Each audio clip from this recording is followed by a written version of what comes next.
Hello everyone, welcome to GS academy. आज इस video में हम लोग पढ़ने वाले हैं रुक्मणी पब्लिकेशन के 60 संग्रह बुक को।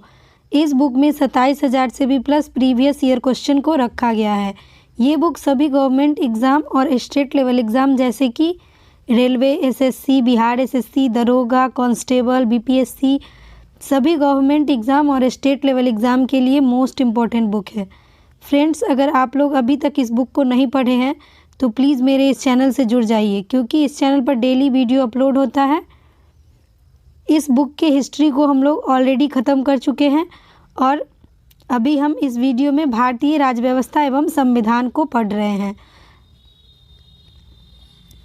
इसका पार्ट 1 से लेकर 6 तक हो चुका है। आज इस वीडियो में हम लोग पार्ट 7 को देखने वाले हैं। फ्रेंड्स, अगर वो वीडियो आपको देखनी है हिस्ट्री वाली और पॉलिटी की पार्ट 1 to 6, तो वो वीडियो जाके मेरे चैनल पे आप लोग देख सकते हैं। तो चलिए वीडियो को स्टार्ट करते हैं।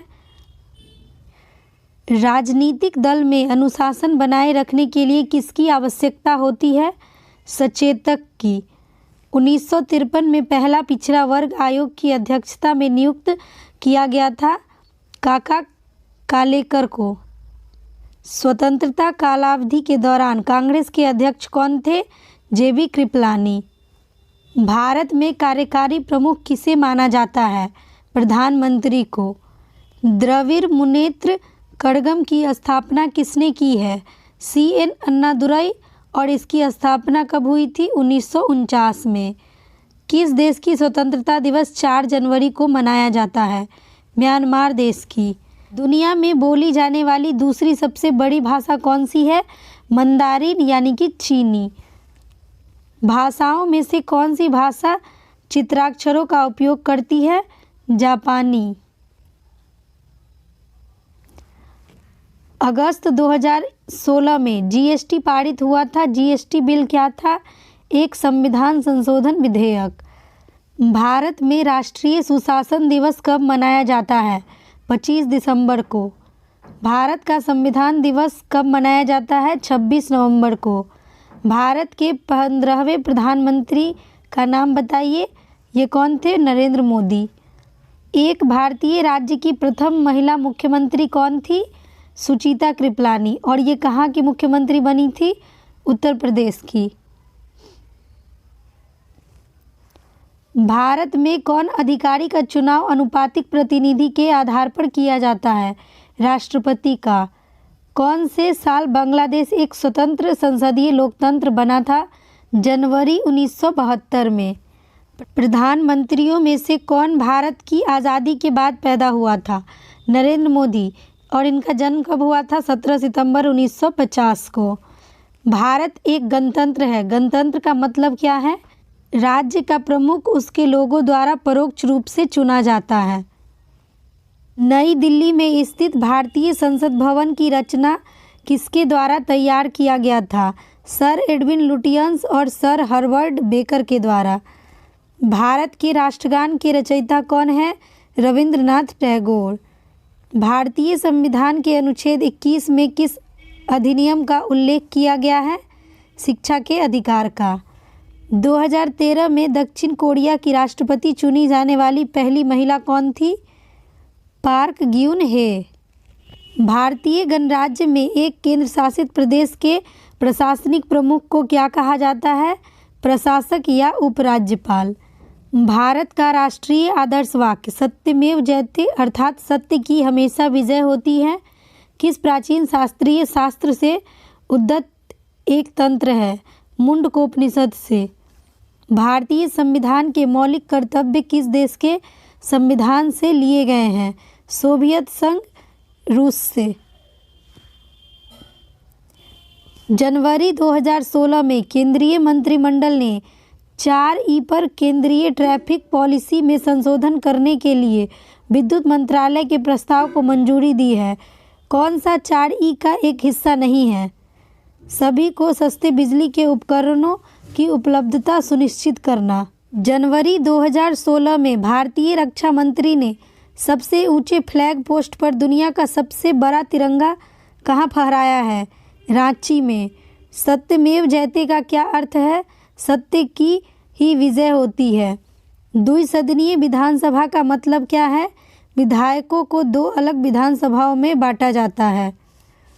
2021 में भारतीय संविधान के नवीनतम संशोधन के साथ संशोधनों की कुल संख्या क्या हो गई है? 105। भारत का सर्वोच्च कानून किसे माना जाता है? भारतीय संविधान को। बेनजीर भुट्टो कौन थी? पाकिस्तान की 11वीं प्रधानमंत्री। अफगानिस्तान में राजनीतिक प्रणाली को किस नाम से जाना जाता है? अफगानी इस्लामी अमीरात, इस्लामिक एमिरेट ऑफ अफगानिस्तान। प्रधानमंत्री डैश के प्रदेन अध्यक्ष होते हैं? CSIR। संविधान सभा ने भारतीय राष्ट्रीय ध्वज को कब अपनाया था? 22 जुलाई 1947 को। भारत के मुख्य निर्वाचन आयुक्त को उनके पद से कौन हटा सकता है? संसद के दोनों सदन। एक सहकारी समिति में पालन किए जाने वाला सिद्धांत कौन सा है? एक आदमी एक वोट। भारत के संविधान के अनुसार कौन सा एक मौलिक अधिकार नहीं है? देश की रक्षा का अधिकार। भारत में सबसे पुराना उच्च न्यायालय कौन सा है? कलकत्ता उच्च न्यायालय। उच्च न्यायपालिका की पहली मुस्लिम महिला कौन थी? न्यायमूर्ति M फातिमा बीबी। अफ्रीका महादेश के लोकतांत्रिक ढंग से निर्वाचित प्रथम महिला राष्ट्रपति कहाँ से थे? लाइबेरिया से एलेन जॉनसन सरलीफ। किस देश ने 3 माता पिता इन विट्रो निषेचन की अनुमति देने के लिए पहला देश बनने के लिए 2015 में मतदान किया था? ब्रिटेन ने। पोलीआर्थी शब्द रॉबर्ट L डाहल द्वारा सरकार के रूप में व्याख्या के लिए प्रयोग किया गया था, जिसमें लोग चुनाव प्रणाली और समूह प्रक्रिया दोनों के माध्यम से कार्य करते थे।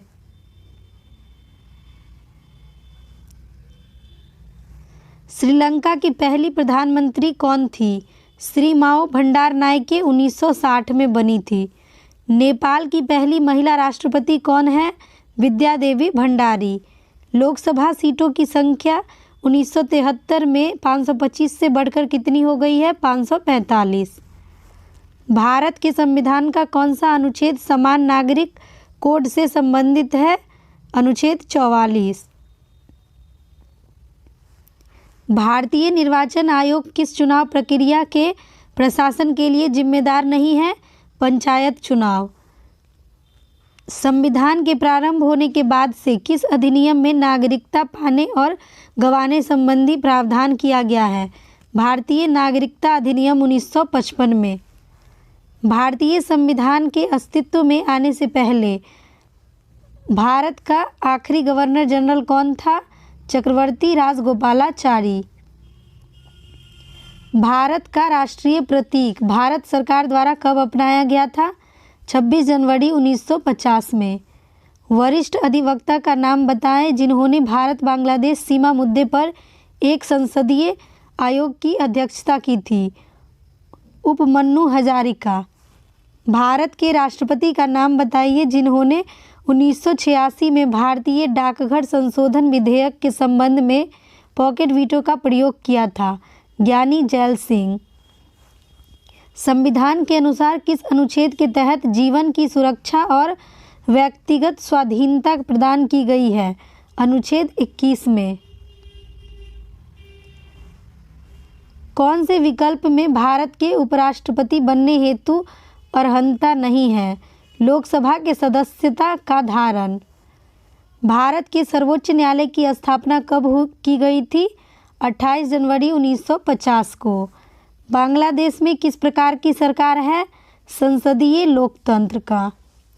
लोकसभा में कौन से राज्य की सीटों की संख्या दूसरे स्थान पर है? तो ये है महाराष्ट्र। और पहले स्थान पर कौन है? उत्तर प्रदेश। ये भी आप लोग को याद करना है। भारतीय संविधान के अनुच्छेद 112 के तहत तैयार वार्षिक वित्तीय विवरण को क्या कहा जाता है? बजट। प्रांतीय स्वायत्तता डैश द्वारा प्रदान की गई थी? भारत सरकार अधिनियम 1935 के द्वारा। CEC का क्या अर्थ है? Chief election commissioner. डैश ने भारत के कार्यवाहक प्रधानमंत्री के रूप में 2 बार काम किया है? गुलजारी लाल नंदा, पंडित जवाहरलाल नेहरू और लाल बहादुर शास्त्री की मृत्यु पर। भारत सरकार अधिनियम 1919 के साथ क्या सच नहीं है? अधिनियम ने 1919 से 1939 तक 20 वर्ष आवरित किए। कौन सा विकल्प भारतीय नागरिक का मूलभूत अधिकार नहीं है? निजता का अधिकार। विश्व की प्रजातंत्रवादी देशों में किस देश का संविधान सर्वाधिक लंबा और बहुत विस्तृत है? तो ये है भारत देश का। वयस्क शिक्षा संगठन एडल्ट एजुकेशन ऑर्गेनाइजेशन ज्ञान प्रसारक मंडली की शुरुआत किसने की थी? दादा भाई नौरोजी ने। संसद के वर्तमान सत्र के निष्कासन को क्या कहते हैं? स्थगन। भारत में शिक्षा की प्रगति की समीक्षा हेतु विलियम हंटर समिति का गठन किस वर्ष किया गया था? 1882 में। संविधान के 96वें संविधान संशोधन का उद्देश्य क्या था? उड़िया के स्थान पर ओडिशा शब्द का प्रयोग 2011 में। कौन भारत के प्रधानमंत्री बनने से पहले एक मुख्यमंत्री नहीं थे? तो ये है इंदिरा गांधी। श्रीमती इंदिरा गांधी द्वारा लगाए गए आपातकालीन दौरान अभिनीत को महत्वपूर्ण और बड़ी संख्या वाले परिवर्तनों की वजह से मिनी संविधान के रूप में जाना जाता है। 42वें संविधान संशोधन को। A grant for estimated expenditure made by Lok Sabha for part of a financial year pending voting is called vote and account. Myanmar से पहले सिविलियन राष्ट्रपति का क्या नाम था? हुइतन कार्याब। लोकतंत्र और विकास के लिए पंचायती राज संस्थाओं के पुनः स्थापना के लिए राजीव गांधी द्वारा 1986 में गठित समिति का क्या नाम था? LM सिंघवी समिति। राज्य के मुख्यमंत्री के बारे में कौन सा कथन सत्य नहीं है? राज्य स्तर पर मुख्यमंत्री का पद केंद्र में राष्ट्रपति के पद के समरूप होता है। 92वें संविधान संशोधन के माध्यम से भारतीय संविधान की 8वीं अनुसूची में किस भाषा को शामिल नहीं किया गया है? कन्नड़ भाषा को। किसका अर्थ टायरंट लिजार्ड किंग है? टायरेनोसोरस रेक्स का। भारतीय संविधान के अनुसार कितनी भाषाओं को कार्यकाली भाषा का दर्जा दिया गया है? 22 भाषाओं को। यूएन कंज्यूमर बिल में परिभाषित अधिकारी में उपभोक्ता अधिकार निम्न में से कौन नहीं है? प्रतियोगिता का अधिकार। ओबीसी के वर्ग में क्रीमी लेयर की पहचान करने के लिए नियुक्त समिति का नाम क्या था, जिसने 1993 में अपनी रिपोर्ट प्रस्तुत की और उसे स्वीकार कर लिया गया था? रामनंदन समिति। संविधान का भाग 4 के प में अनुच्छेद 51 के ए भारत के प्रत्येक नागरिक के मूलभूत कर्तव्यों को सूचीबद्ध करता है। 86वें संविधान संशोधन अधिनियम 2002 के बाद कितने मूलभूत कर्तव्य सूचीबद्ध किए गए हैं? 11। संसद और राज्य विधानसभा की विधायी अतिरेक की जांच के जरिए क्या की जाती है? न्यायिक समीक्षा। अब हम लोग पढ़ेंगे मुस्लिम महिला विवाह अधिकार संरक्षण अधिनियम 2019 के बारे में। 19 सितंबर 2018 को केंद्रीय मंत्रिमंडल ने तत्काल 3 तलाक को दंडनीय अपराध घोषित करने वाले एक अध्यादेश को स्वीकृति प्रदान की थी। अध्यादेश के तहत 3 तलाक का अपराध केवल तभी संज्ञान में लिया जाएगा जब महिला स्वयं या उसका संबंधी शिकायत दर्ज कराता है। स्मरणीय तथ्य देख लेते हैं। पहला पॉइंट है 31 जुलाई 2019 को मुस्लिम महिला विवाह अधिकार संरक्षण विधेयक 2019 को राष्ट्रपति की स्वीकृति प्राप्त हुई थी। इस विधेयक ने फरवरी 2019 में प्रख्यापित अध्यादेश को प्रतिस्थापित किया था। ध्यातव्य है कि फरवरी 2019 में मुस्लिम महिला विवाह अधिकार संरक्षण द्वितीय अध्यादेश 2019 प्रख्यापित किया गया था। यह अध्यादेश पहले जारी हुए अध्यादेश 19 सितंबर 2018 की तिथि से प्रभावी है। विधेयक के अनुसार तलाक का अभिप्राय तलाक ए विधत या तलाक के किसी अन्य समान रूप से है, जिसके परिणाम स्वरूप मुस्लिम पुरुष अपनी पत्नी को तलाक दे देता है। विधेयक के अनुसार किसी व्यक्ति द्वारा उसकी पत्नी के लिए शब्दों द्वारा, चाहे वे बोले गए हों या लिखित हो, इलेक्ट्रॉनिक रूप में हो या किसी अन्य रीति में, तलाक की उद्घोषणा शून्य और अवैध होगी। यह अधिनियम तत्काल तलाक कहने को संदेह और गैर जमानती अपराध घोषित करता है। पत्नी को तलाक कहने वाले पुरुष को कारावास की सजा दी जाएगी, जिसे 3 वर्ष तक के लिए बढ़ाया जा सकता है और उसे जुर्माना भी भरना पड़ सकता है। अब हम लोग पढ़ते हैं सुप्रीम कोर्ट ने अयोध्या में राम जन्मभूमि बाबरी मस्जिद विवाद पर क्या फैसला सुनाया है। सुप्रीम कोर्ट ने अयोध्या में राम जन्मभूमि बाबरी मस्जिद विवाद पर 9 नवंबर 2019 को सर्वसम्मति से फैसला सुनाया। कोर्ट ने अपने फैसले में 2.77 एकड़ विवादित भूमि को रामलला का बताया। न्यायालय में निर्मोही आखरे की उस याचिका को नामंजूर कर दिया जिसमें विवादित जमीन पर नियंत्रण की मांग की गई थी। कोर्ट ने केंद्र सरकार को 3 महीने के भीतर बोर्ड ऑफ ट्रस्टीज का गठन कर विवादित स्थान को मंदिर निर्माण के लिए देने के लिए कहा। साथ ही कोर्ट ने सूत्री वक्फ बोर्ड को मस्जिद निर्माण के लिए 5 एकड़ वैकल्पिक जमीन दिए जाने का आदेश भी दिया। अब देखते हैं कि 5 जजों की बेंच ने फैसला क्या सुनाया। तो राम जन्मभूमि बाबरी मस्जिद विवाद पर 5 जजों की संवैधानिक बेंच ने सर्वसम्मति से फैसला सुनाया। इस बेंच में मुख्य न्यायाधीश रंजन गोगोई की अध्यक्षता में justice S.A. Bobde, justice D.Y. Chandrachud, justice Ashok Bhushan और जस्टिस S. अब्दुल नज़ीर थे।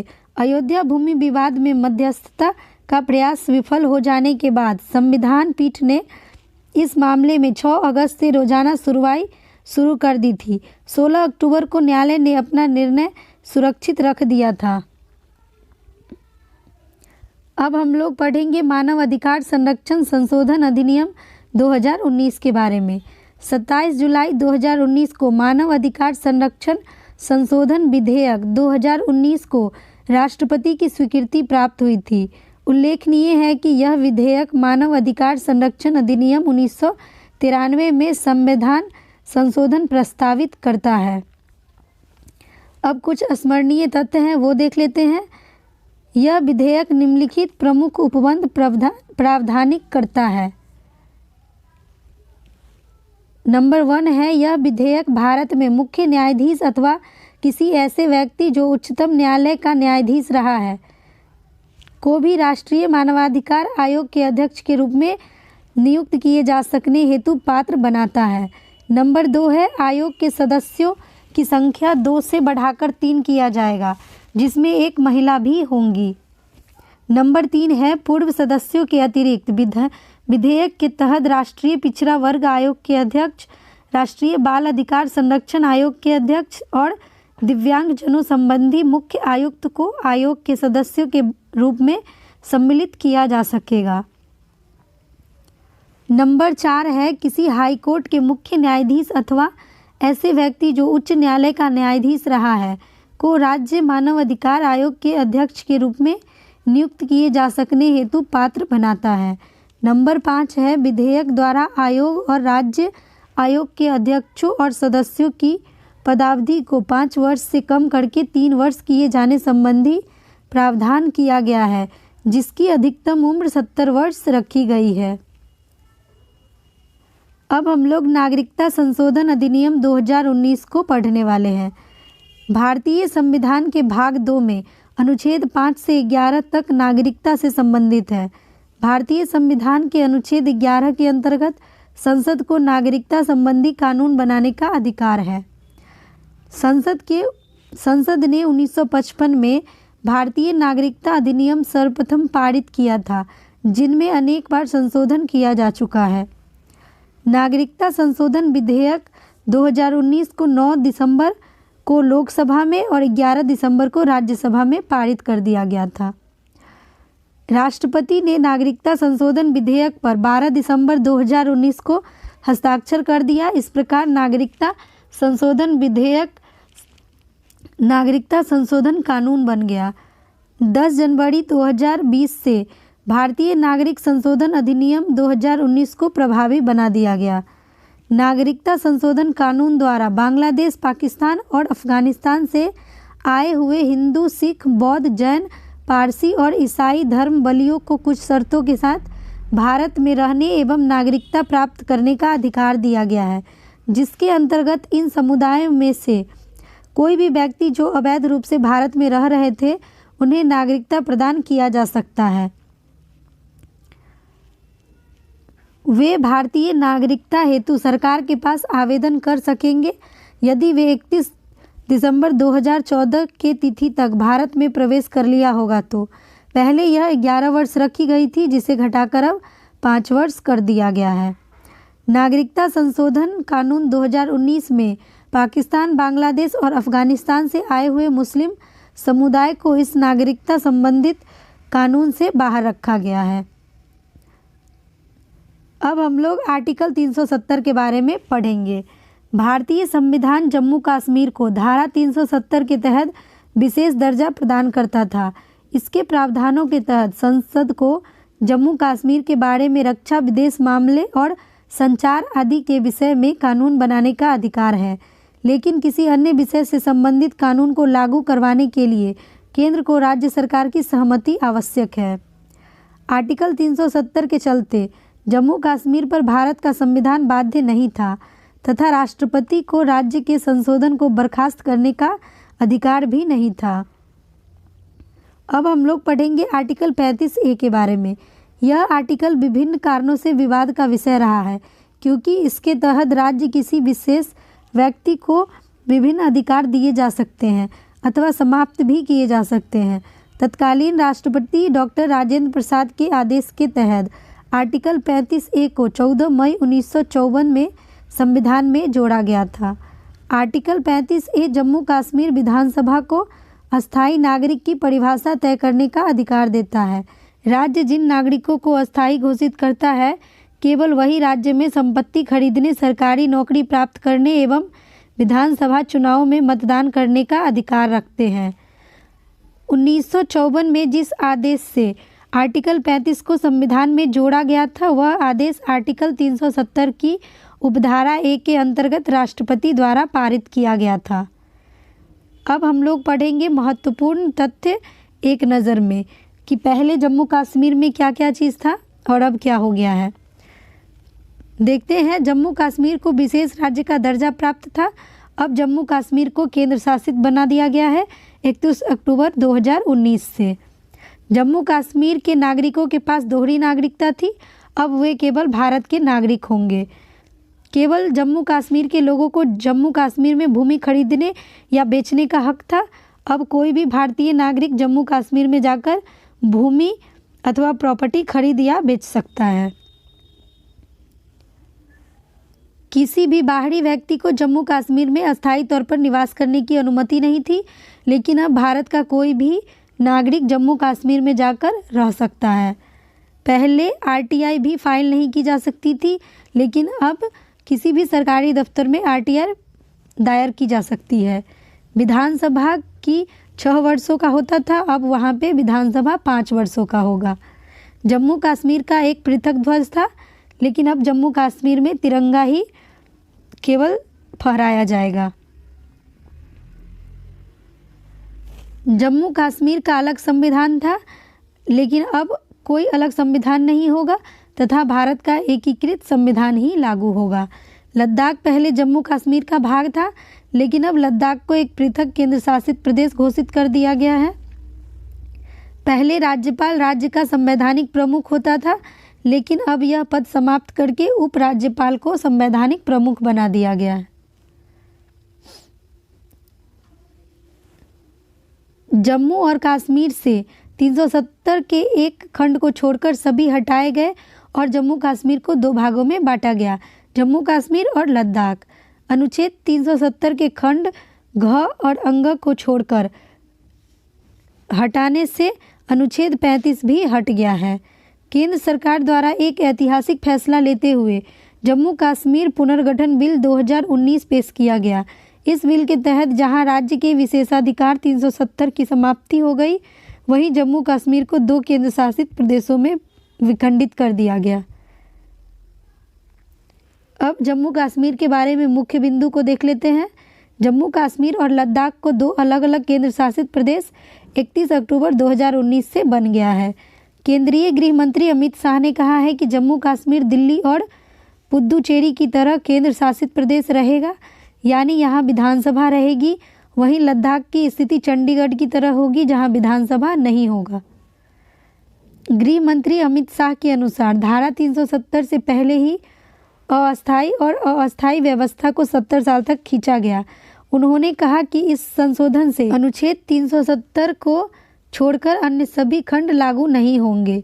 गृह मंत्री अमित शाह ने कहा कि अनुच्छेद 370 को निरस्त करने के बाद जम्मू कश्मीर में निजी निवेश के दरवाजे खोले जाएंगे, जिससे वहां विकास की संभावना बढ़ेगी। निवेश में वृद्धि से रोजगार के सृजन में वृद्धि होगी और राज्य में सामाजिक आर्थिक बुनियादी ढांचे में सुधार होगा। गृह मंत्री अमित शाह द्वारा जम्मू कश्मीर पुनर्गठन बिल 2019 के अंतर्गत 2 संकल्प और 2 बिल प्रस्तुत किए गए हैं। नंबर 1 है 370(1) के प्रावधानों के अनुसार जम्मू और कश्मीर के लिए संविधान का अध्यादेश। नंबर 2 है 370(3) के अनुसार 370 को खत्म करने का संकल्प। नंबर 3 है जम्मू और कश्मीर के पुनर्गठन के लिए विधेयक। और नंबर 4 है जम्मू कश्मीर में EWS के लिए 10% आरक्षण का बिल। राष्ट्रपति रामनाथ कोविंद द्वारा जम्मू कश्मीर पुनर्गठन विधेयक 2019 को मंजूरी प्रदान की गई है। इस मंजूरी के साथ जम्मू और कश्मीर लद्दाख 31 अक्टूबर को अलग अलग केंद्र शासित प्रदेश बन गया है। इसके पूर्व लोकसभा और राज्यसभा में पारित राज्य पुनर्गठन विधेयक 2019 के आधार पर इन क्षेत्रों का विभाजन 2 केंद्र शासित प्रदेश में किए जाने का प्रस्ताव रखा गया है। केंद्र शासित प्रदेश बन जाने पर जम्मू और कश्मीर लद्दाख देशों के लिए नए उदाहरण हो गया है, क्योंकि क्षेत्रफल के हिसाब से जम्मू कश्मीर देश का सबसे बड़ा केंद्र शासित प्रदेश हो गया और लद्दाख क्षेत्रफल के आधार पर देश का दूसरा सबसे बड़ा केंद्र शासित प्रदेश हो गया है। तो इस वीडियो के साथ हम लोग पॉलिटी को समाप्त कर लिए हैं।